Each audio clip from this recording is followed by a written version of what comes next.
ہم نے پچھلی ویڈیو میں دیکھا کہ قرآن کس طریقے سے اپنی ٹارگٹ آڈینس کو خود ڈیفائن کرتا ہے کہ کن لوگوں کے لیے در حقیقت قرآن کا نزول ہوا ہے، ان کی کیا کریکٹرسٹکس ہیں۔ آگے قرآن یہ بھی بتاتا ہے کہ وہ کون لوگ ہیں جو قرآن سے فائدہ حاصل نہیں کر سکتے۔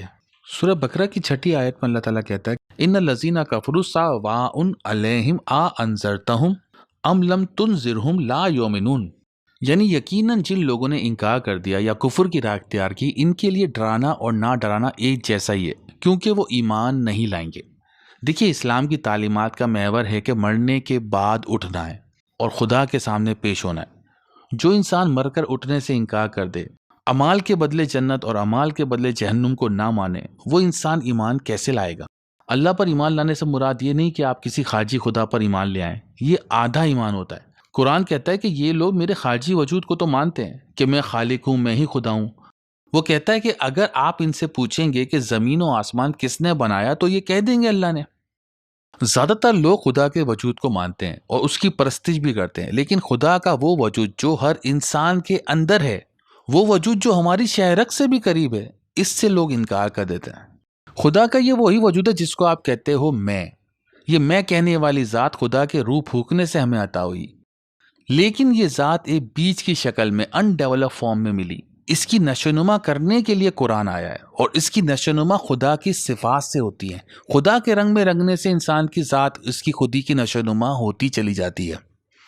اگر آپ خدا کو مانتے ہیں اور اس کی عبادت بھی کرتے ہیں، لیکن اگر آپ کی روح خدا کی صفات سے منور نہیں ہوتی، خدا کی صفات اگر آپ کے کردار میں نہیں، تو قرآن کی روح سے آپ کفر کر رہے ہیں۔ آپ خدا کو اور ایمان والوں کو دھوکہ دے رہے ہیں، لیکن در حقیقت آپ خود اپنے آپ کو، اپنے خودی کو، اپنے نفس کو ہی دھوکہ دے رہے ہیں۔ قرآن میں خدا اور ہماری خودی کو بڑے حسین انداز سے جوڑا گیا ہے، جو آگے کی آیات میں آپ کو نظر آتا جائے گا۔ تو وہ لوگ جو خدا کے اس وجود سے انکار کرتے ہیں جو ان کے اندر ہیں، جس کی نشوونما خدا کی صفات سے ہوتی ہے، وہ وجود جو مرنے کے بعد ہمارا باہر آ جائے گا، ایسے لوگ ایمان نہیں لائیں گے۔ آگے 7ویں آیت میں اللہ تعالیٰ کہتا ہے ختم اللہ، یعنی مہر لگا دی اللہ نے۔ ختم مانے بند ہو جانا، سیل ہو جانا۔ تو ختم اللہ، اللہ نے مہر لگا دی کس چیز پر؟ علی قلوبہم، دلوں پر، وعلی سمعہم، اور سماعت پر، وعلی ابصارہم غشاوۃ، اور بصارت پر پردہ پڑ گیا ہے، ولہم عذاب عظیم، اور ان کے لیے عذاب ہے بہت بڑا۔ تو اللہ کہتا ہے ان کے انکار کرنے کے سبب ہم نے 3 چیزوں پر مہر لگا دی۔ انکار کس چیز کا؟ خدا کے اس وجود کا جو ان کے اندر ہے۔ تو آئیں دیکھیں وہ 3 چیزیں جس پہ مہر لگ رہی ہے وہ حاصل کہاں سے ہوئیں؟ یہ حاصل ہوئی تھی انسان کو خدا کے روح پھونکنے سے۔ خدا نے جب اپنی روح پھونکی تو اس کی بنا پہ سماعت، بصارت اور قلب انسان کو عطا ہوئے، اور جب خدا کے اسی وجود سے انکار کر دیا جائے کہ میری روح کو خدا کی صفات کی ضرورت ہے، تو روح کی جو ایبلٹیز تھیں جس کی بنا پہ روح نے نشوونما پانی تھی، وہ مفلوج ہو جاتی۔ بالکل ویسے ہی جیسے آپ جسم کے کسی حصے کا استعمال کرنا بند کر دیں تو وہ جسم کا حصہ مفلوج ہو جاتا ہے۔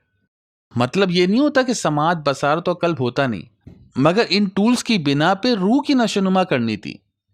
لیکن جب آپ نے انکار کر دیا اپنی روح کے وجود کا، خدا کے اس وجود کا جو انسان کے اندر ہے، تو پھر فقط آپ اپنی حیوانی جان کی نشوونما کریں گے ان ٹولز کا استعمال کرتے ہوئے۔ آگے بڑھنے سے پہلے ایک چیز اور سمجھ لیں کہ جو مہر لگتی ہے یہ اللہ کے قانون کی بنا پہ لگتی ہے۔ اللہ نے ایک قانون بنایا مہر لگنے کا، جیسے کہ اللہ تعالیٰ کہتا ہے کہ اللہ نے ان کے کفر کے سبب ان کے دلوں پر مہر لگا دی۔ دوسری جگہ اللہ تعالیٰ کہتا ہے کہ ان کی جہالت کے سبب ان کے دلوں پر مہر لگ گئی، اور جہالت سے مراد ہوتی ہے تقدس۔ انسان جس مذہب کا بھی پیروکار ہوتا ہے، اس کے اسلاف اس مذہب کی پروٹیکشن کے لیے تقدس کی 4 دیواری کھینچ دیتے ہیں، اور اس کے بارے میں پھر سوال کرنا منع ہو جاتا ہے، تحقیق کرنا منع ہو جاتا ہے، یہاں تک کہ اگر کوئی ایسا کام کرے تو اس کو مار دینا ثواب سمجھا جاتا ہے۔ اور یوں جہالت غالب آ جاتی ہے اور شعور چلا جاتا ہے، اور لوگ بجائے اپنے اندر کے وجود، اپنی خودی کی نشوونما کرنے کے، خارج میں موجود جو بھی خدا ان کے سامنے رکھ دیا جاتا ہے اس کی وہ عبادت اور پرستش کرنا شروع کر دیتے ہیں، اس کے سامنے گڑ گڑانا شروع کر دیتے ہیں۔ جبکہ انسانوں کی دنیا میں خدا کا ظہور انسانوں کے ذریعے سے ہی ہوتا ہے، تبھی اللہ نے انسانوں میں سے ہی نبی بھیجے۔ وہ بالکل ہم جیسے ہی انسان تھے، بس ان کے کردار خدا کے رنگ میں رنگے ہوئے تھے، ان کے کردار میں خدا کی صفات موجود تھیں جس سے وہ دنیا کو منور کرتے تھے۔ آگے ہے وَمِنَ النَّاسِ، اور بعض لوگ ہیں من جو یقولو کہتے ہیں آمنا ایمان لے آئے ہم باللہ اللہ پر وبالیوم الآخر اور آخرت کے دن پر وما ہم بے مومنین اور نہیں وہ ایمان لائے۔ جیسا کہ میں نے کہا کہ اگر آپ خدا کے فقط خارجی وجود پر ایمان لاتے ہیں، تسبیحاں پڑھتے ہیں، اس کی عبادت بھی کرتے ہیں، یہ سوچ کر کہ آخرت میں تسبیحاں اور یہ عبادت ہمارے کام آئیں گی، تو در حقیقت آپ ایمان نہیں لائے، آپ کو ایمان کی سمجھ ہی نہیں ہے۔ حقیقت یہ ہے کہ اگر آپ کی عبادت سے آپ کی روح کی نشو نما ہو رہی ہے، آپ کی روح صفات خداوندی سے اگر منور ہو رہی ہے، تو آپ ایمان لائے ہیں، ادروائز آپ خدا کو نہیں، خود اپنی خودی کو ہی دھوکہ دے رہے ہیں۔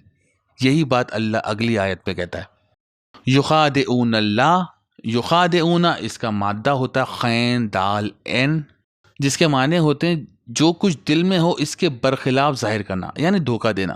تو یخادعون اللہ، دھوکہ دے رہے ہیں اللہ کو، والذین آمنوا اور ان لوگوں کو جو ایمان لائے، وما یخدعون اور نہیں وہ دھوکہ دیتے الا سوائے انفسہم اپنے ہی نفس کو، وما یشعرون مگر وہ شعور نہیں رکھتے۔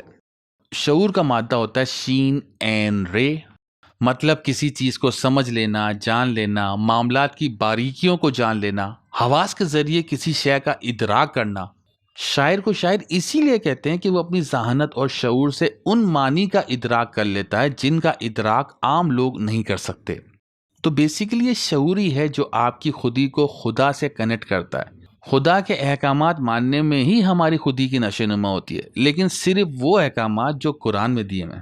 قرآن سے جیسے انسان ہٹے گا فرقوں میں بڑھ جائے گا، تاریخ میں الجھ جائے گا، اور جس فرقے یا مذہب میں ہی پڑے گا اس میں اس کی تقدس کی بیڑیاں اس کو پہنا دی جائیں گی۔ اسی لیے خدا کا سفر لا سے شروع ہوتا ہے، انکار سے شروع ہوتا ہے۔ تمام الہ، تمام مقدس بت، ان کو توڑنے سے ہی آپ اصل الہ پر آتے ہیں۔ جیسے ہی آپ سارے تقدس کے بت توڑیں گے، جو اصل الہ ہے الا اللہ، وہ سامنے آ جائے گا۔ تو جو لوگ شعور کا استعمال کرتے ہیں وہی اصل خدا تک پہنچتے ہیں، اور شعور کا اپوزٹ لفظ ہے مرض۔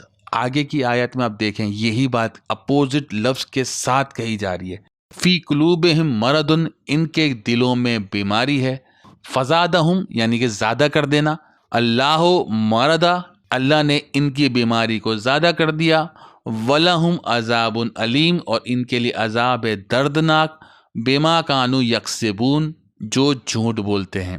تو اللہ نے ان کے برس کو بڑھا دیا اور ان کے لیے دردناک عذاب ہے کیونکہ وہ کاذب ہیں، جھوٹ بولتے ہیں۔ شعور جیسے میں نے بتایا حواس کی انٹرپریٹیشن کے پروسیس کو کہتے ہیں، اور اس پروسیس میں جیسے ہی امبیلنسمنٹ آتی ہے تو اس کو مرض کہا جاتا ہے۔ تو جیسے ہی شعور ختم ہوتا ہے مرض آ جاتا ہے۔ بجائے روح کی نشو نما کے حیوانی جسموں کی صرف نشو نما ہو رہی ہوتی ہے، اور اس مقصد کے تحت جھوٹ کا دھندا شروع ہو جاتا ہے، کیونکہ دلوں کو بھی تو مطمئن کر کے رکھنا ہے، سجدے کر کے پوجا پاٹ کر کے دلوں کو بھی تو مطمئن کرنا ہے کہ ہم نے خدا کو راضی کر لیا، اور یوں ان کے مرض اور جھوٹ بڑھتے چلے جاتے ہیں۔